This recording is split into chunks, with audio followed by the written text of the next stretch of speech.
2047ను లక్ష్యంగా చేసుకొని తెలుగునాట రేపటి ఆశయాలను అక్షరాలుగా గీసిన ఒక ఆలోచనా సభ తూర్పుగోదావరి జిల్లా అనపర్తిలో నిర్వహించారు. ఎస్ఎన్ఆర్ ఫంక్షన్ హాల్ వేదికగా స్వర్ణాంధ్ర విజన్ 2047 అవగాహన సదస్సు జరగగా పారిశ్రామికవేత్తలు, మేధావులు, ప్రజాప్రతినిధులు, అధికారులు మరియు అనపర్తి నియోజకవర్గం ఎన్డీఏ నాయకులు ఒకే తాటిపైకి వచ్చారు. ఈ సదస్సు అనపర్తి ఎమ్మెల్యే నల్లమిల్లి రామకృష్ణారెడ్డి అధ్యక్షతన జరిగింది. ఆయన దృఢ సంకల్పం, న్యాయకత్వ స్పష్టత 2047కి దారి చూపే విజన్ను ప్రజల ముందుంచింది. ఇది సాధారణ సమావేశం కాదు, ఇది స్వర్ణ భవిష్యత్తుకు పెట్టిన తొలి మైలురాయి. ఇది కలల కోసం కాదు, కార్యాచరణకు పునాది. అనపర్తి నుండి ఆంధ్రప్రదేశ్ దిశగా ఒక గొప్ప ప్రయాణం ఇప్పుడు ప్రారంభమవుతోంది. ఇది స్వర్ణాంధ్ర విజన్ 2047 తెలుగు ప్రజల ఆశలకి నూతన ఊపిరి కానుంది.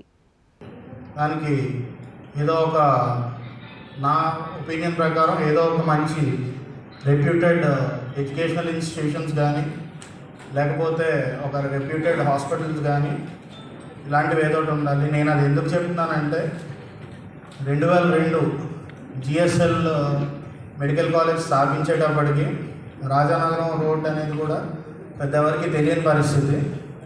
ఏ రోజైతే 2002 సంవత్సరంలో జిఎస్ఎల్ కాలేజ్ ప్రారంభించారో, ఇవాళ వైజాగ్ వెళ్ళే ప్రయాణికులందరికీ కూడా రాజానగరం రోడ్ అనేది ఒక సెంటర్ కింద చెప్పుకోవచ్చు. అలాగే గవర్నమెంట్ సైడ్ నుంచి ఏదన్నా ఒక ఎడ్యుకేషనల్ ఇన్స్టిట్యూషన్ కానీ, లేకపోతే ఒక ఏదైనా మెడికల్ రీసెర్చ్ సెంటర్ లాంటిది కానీ ఇక్కడ వస్తే బాగుంటుంది అనేది మా అభిప్రాయం. అలాగే మరీ ముఖ్యంగా మనం ఫోకస్ చేయాల్సింది ఏంటంటే రోడ్స్ డెవలప్మెంట్ మీద. ఇప్పుడు మనకు అనపర్తి నుంచి పెడపట్టి వెళ్ళడానికి ఉన్న ఏకైక రహదారి వయా పొలమూరు, రామవరం. దానికి ఇంకొక ఆల్టర్నేట్ రోడ్ లాంటిది కూడా మనం చూసుకోవాలి. అలాగే మావిడాడు నుంచి కాకినాడ వెళ్ళే రోడ్డు కూడా ఒక ఆల్టర్నేట్ రోడ్ చూసుకోవాలి. ఎందుకంటే విలేజెస్ మధ్యలోంచి వెళ్ళే రోడ్స్ కాబట్టి అవన్నీ కొంచెం ఇల్లులన్నీ రోడ్డు మీద ఉండడం, రోడ్లన్నీ ఇరుగ్గా ఉండడం, దీనివల్ల మనం ఆల్టర్నేట్ రోడ్లాగా పెదపూడి వైపు చూసుకోవాలి. అంతేకాకుండా మనకి ఈ ప్రాంతంలో రైస్ మిల్స్ ఎక్కువ. మనకి ప్రతి నెల కాకినాడ పోర్ట్ నుంచి బయట ఆఫ్రికన్ కంట్రీస్ ఒక 20 కంట్రీస్కి రైస్ ఎక్స్పోర్ట్ అవుతూ ఉంటుంది. దగ్గర దగ్గర ఒక 5 లక్షల మెట్రిక్ టన్ ప్రతి నెల ఇక్కడ నుంచి ఎక్స్పోర్ట్ అవుతుంది. సో ఇక్కడ ఎప్పుడైతే గవర్నమెంట్ కొంచెం చొరవ తీసుకొని రాష్ట్ర ప్రభుత్వం అలాగే కేంద్ర ప్రభుత్వం ఈ రైస్ మిల్లర్స్ని అలాగే ఎక్స్పోర్టర్స్ని మనం ఎంకరేజ్ చేస్తే, ఇటు ఇందాక శాసనసభ్యులు వారు చెప్పినట్టు మనం పూర్తిగా వ్యవసాయం మీద ఆధారపడిన ప్రాంతం కాబట్టి రైస్ మిల్లర్స్ అందరూ కూడా ప్రొక్యూర్మెంట్ చేసుకుని రైతులకు కూడా ఇమీడియట్గా డబ్బులు ఇస్తే అటు రైస్ మిల్లర్స్ ఇటు రైతులు కూడా చాలా సుభిక్షంగా ఉంటారు. రెండవది, మనం 5 లక్షల టన్నుల నుంచి మినిమం మనం ఇక్కడ నుంచి మన నియోజకవర్గం నుంచి పంపించేది 1,50,000 మెట్రిక్ టన్ నుంచి 2 లక్షల టన్ను ఉంటుంది. సో దీన్ని బేస్ చేసుకుని మనం ఈ ప్రాంతాన్ని ఒక రైస్ మిల్లర్ సబ్ కింద తయారు చేసుకోవచ్చు. అంతేకాకుండా రెండో భారీ పరిశ్రమ ఇక్కడ ఏంటంటే పౌల్ట్రీ ఫార్మ్స్.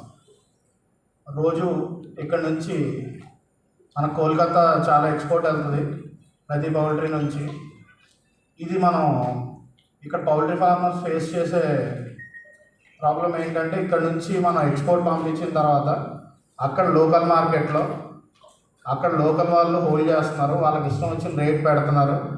రేట్ పెట్టి దాన్ని హోల్డ్ చేసి వాళ్ళకి కావాల్సిన రేట్కి మన దగ్గర తీసుకుని దానికి ప్లస్ చేసి వాళ్ళు అమ్ముకుంటున్నారు.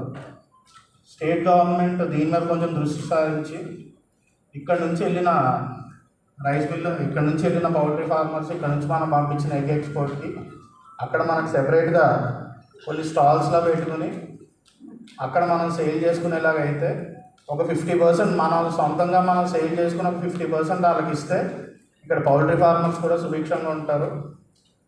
అంతేకాకుండా అక్కడ వాళ్ళు డామినేట్ చేయడానికి కూడా ఉండదు. ఇలాగా అనేక రంగాల్లో కూడా ఉమెన్ ఎంపవర్మెంట్ ఎంటర్ప్రెన్యూర్స్ని కూడా ప్రతి నియోజకవర్గంలో ఎంకరేజ్ చేయాలి. అలాగే ఇక్కడ ఉన్న గవర్నమెంట్ స్కూల్స్ అన్నింటిలో కూడా విద్యార్థుల్ని స్పోర్ట్స్ వైపు కూడా ఎక్కువ దృష్టి సారించాలి. దీని ద్వారా మనకి అభివృద్ధి తొందరగా ఉంటుందని నా వాదన. Thank you. విషయాలు ప్రస్తావించడం జరిగింది. ముఖ్యంగా అనపర్తి పట్టుపత్తి రోడ్డు బైపాస్ కావాలనేది అది చాలా నీట్ ఉంది. 2014-19 మధ్యకాలంలో నేను దానిపైన దృష్టి సారించడం, మొట్టమొదటగా 4 కోట్ల రూపాయలు సర్వే కోసం కేటాయించడం జరిగింది. ఎక్కడైతే ఫ్లైఓవర్ ఉందో దాని ముందు నుంచి పొలమూరు ఎన్టీఆర్ విగ్రహం వరకు బైపాస్ చేసే విధంగా ఆ రోజు ప్రతిపాదన తయారు చేసి 4 కోట్ల రూపాయలు సర్వే కేటాయించి దాన్ని ముందుకు తీసుకెళ్తే తర్వాత అది ఏమైందో తెలీదు. కానీ ఇవాళ పరిస్థితుల్లో మొత్తం టోటల్గా బైపాస్ చేయాల్సిన పరిస్థితి కూడా ఉంది. ఇప్పుడు ఏదైతే కెనాల్ రోడ్ని ఇవాళ పీపీపీ మోడల్లో ఆల్రెడీ రాష్ట్ర ప్రభుత్వం టేకప్ చేసింది, సర్వే జరుగుతూ ఉంది. రాష్ట్రంలో 7 రోడ్స్ని పీపీపీ మోడల్లో డెవలప్ చేస్తూ ఉన్నారు. దాంట్లో మన ఉమ్మడి తూర్పుగోదావరి జిల్లాలో రాజమండ్రి కాకినాడ కెనాల్ రోడ్ ఒకటి, జొన్నాడ కాకినాడ రోడ్ ఒకటి. ఈ 2 అంటే మన దాదాపుగా కెనాల్ రోడ్డు 900 కోట్ల నుంచి 1000 కోట్ల రూపాయలు ఖర్చు అయ్యే దిశగా ముందుకెళ్తూ ఉంది. దాని నుంచి అనుసంధానం చేసుకుంటూ ఈ బైపాస్ రోడ్డు ఏర్పరచాల్సిన అవసరం ఉంది. తప్పనిసరిగా అది హయ్యెస్ట్ నీడ్ ఉంది. అదేవిధంగా గొల్లల మామిడాడ ఒక హైదరాబాద్కో విజయవాడకో వాళ్ళ అవుటర్ రింగ్ రోడ్ వేస్తున్న పరిస్థితిలో చేయాల్సిన అవసరం ఉంది. ఒక పక్క నరసాపురంపేట రోడ్డు కనెక్ట్ అవ్వాలి, ఒక పక్క పైన కాకినాడ రోడ్డుకి 2 చోట్లకి కనెక్ట్ అవ్వాలి, మూడవది ఎక్కువ వైపు కనెక్ట్ అవ్వాలి. 4 చోట్లకి కనెక్ట్ అయ్యేటట్టుగా దాన్ని బైపాస్ ఏర్పాటు చేసుకోకపోయినట్టయితే భవిష్యత్తులో గొల్లల మామిడాడికి చాలా తీవ్రమైన ఇబ్బందులు వస్తాయి. అదేవిధంగా ఉమెన్ ఎంటర్ప్రెన్యూర్ గురించి చెప్పారు. గతంలో ఇక్కడ ఉమెన్ ఎంటర్ప్రెన్యూర్ని ఎంకరేజ్ చేయాలని ఎలీప్ సంస్థకి 33 ఎకరాలు ఏపీఐఎస్ ద్వారా కేటాయించడం జరిగింది. దాన్ని చాలా తీవ్రమైన ఎలీప్ని చాలా తీవ్రమైన ఇబ్బందులకి రాష్ట్ర వ్యాప్తంగా గురి చేయడం, ఆ ఎలీప్ దగ్గర నుంచి బలవంతంగా ఆ 33 ఎకరాలని వెనక్కి తీసేసుకోవడం, దాన్ని రకరకాల ప్రయోజనాలకు వాడాలని ప్రయత్నం చేయడం, మరలా ఇవాళ దాన్ని ఏపీఐఎస్ కేటాయించుకునే పరిస్థితి వచ్చింది. తప్పనిసరిగా ఉమెన్ ఎంటర్ప్రెన్యూర్స్ ముందుకు వస్తే ఇవాళ కేంద్ర ప్రభుత్వం కానీ రాష్ట్ర ప్రభుత్వం కానీ ముందుకు తీసుకెళ్లే దిశగానే ఉంది. అదేవిధంగా స్పోర్ట్స్ వీటి గురించి మాట్లాడడం జరిగింది. ఇవాళ ప్రపంచంలో ఇక్కడ అందరూ డాక్టర్స్ కూడా ఉన్నారు. ప్రపంచంలో జీవనశైలి వ్యాధులు పెరుగుతూ ఉన్నాయి. దానికి ఐక్యరాజ్య సమితిలో ఏదైతే హెల్త్ వింగ్ ఉందో ఆ హెల్త్ వింగ్ శారీరక శ్రమ తగ్గిపోయిన నేపథ్యంలో ఈ జీవనశైలి వ్యాధులు పెరుగుతూ ఉన్నాయి. తప్పనిసరిగా స్కూల్స్లో కాలేజెస్లో శారీరక శ్రమను పెంచాల్సిన అవసరం ప్రభుత్వాలపైన ఉందని హెచ్చరిక కూడా జారీ చేయడం, దానికి అనుగుణంగా ఇవాళ కేంద్ర ప్రభుత్వం ఒక స్పోర్ట్స్ పాలసీని తీసుకొని ప్రతి స్కూలు కాలేజెస్లో స్పోర్ట్స్ని కంపల్సరీ చేయాలని ఒక డైరెక్షన్తో ముందుకు వెళ్తూ ఉంది. తొందరలోనే రాష్ట్ర ప్రభుత్వానికి కూడా మార్గదర్శకాలు వస్తాయి. ప్రభుత్వాలు నియంత్రణ, ప్రభుత్వాలు మార్గదర్శకంలోనే వెళ్ళడం కాదు.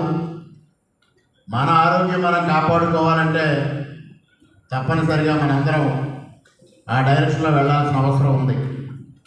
అందువలన ఇవాళ యోగా అనేది ప్రపంచవ్యాప్తంగా ఈ విధంగా నరేంద్ర మోడీ గారి నాయకత్వంలో యోగాను తీసుకున్నారో మీ అందరికీ తెలుసు.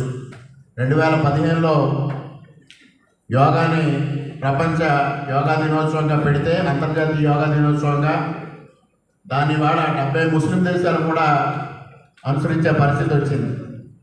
యోగా అనేది చాలా మందిలో ఉన్నది ఆసనాలు వేయడం వరకే.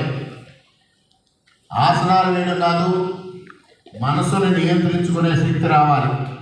ఆసనాలు అనేది ప్రాథమిక దశ మాత్రమే. అంతిమంగా స్థితప్రజ్ఞత సాధించుకునే దిశకి మానవుడు వెళ్ళాలి. 8 దశలు దాటిన తర్వాత ఆ దశకు వెళ్తారు. ఆ దిశగా ప్రయత్నం చేయాలి. ఈ 21వ తేదీ 10 సంవత్సరాలు పూర్తవుతున్న నేపథ్యంలో ప్రధానమంత్రి గారు వైజాగ్లో కార్యక్రమంలో పాల్గొంటూ ఉన్నారు. ఇటువంటి ముఖ్యంగా మన భారతీయ సంస్కృతిలో మనకు ఆరోగ్యం జీవనశైలి విధానాలు చాలా ఉన్నాయి. అవి మనం పారిశ్రామికీకరణ విదేశీ సంస్కృతి మోజులో పడి వాటిని విడిచిపెట్టేసిన పరిస్థితి వచ్చింది. ఇవాళ కేంద్ర ప్రభుత్వం దానిపైన ప్రత్యేకమైన దృష్టి సారించి ప్రాచీన విధానాలన్నింటినీ మరలా తీసుకురావాలని వాళ్ళ ఆయుర్వేదాన్ని కానీ హోమియోపతిని కానీ యునానిని కూడా ప్రజలకు అందుబాటులోకి తీసుకొస్తూ ఉంది. అదేవిధంగా ప్రజలకు ఉచితంగా వైద్యం అందివ్వాలనే దిశగా కూడా కేంద్ర ప్రభుత్వం ఆలోచిస్తూ ఉంది. ఇవన్నింటినీ మనం ఆలోచన చేసుకొని భవిష్యత్తు మనం దిశానిర్దేశం చేసుకోవాల్సిందిగా మరొక మారు మీ అందరికీ తెలియజేస్తా ఉన్నాం.